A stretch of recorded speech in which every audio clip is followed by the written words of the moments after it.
մոտ 1.5 ժամից ավելի է Երևանի հրշեջ-փրկարարական մի քանի ջոկատների հրշեջ-փրկարարներ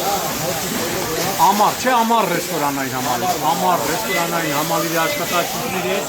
պայքարում են կրակի օջախների հայտնաբերման եւ կրակի տարածման կարծես թե հաջողվել է այս պահին տեսնում եք, դեռ աշխատանքները շարունակվում են։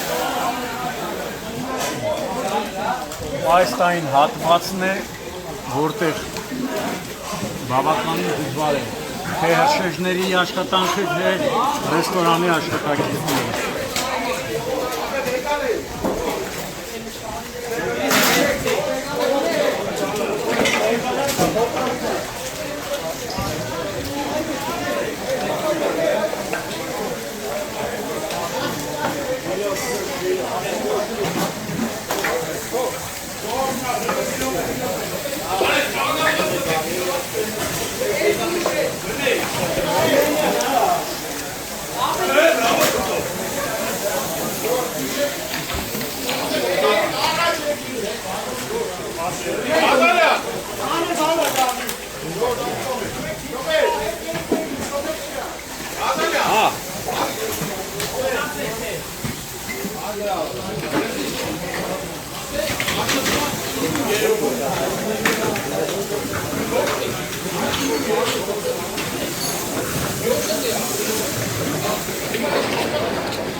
Ալեք, գիտե երկար ասել, եկեք ես կոմ բոխանցենք։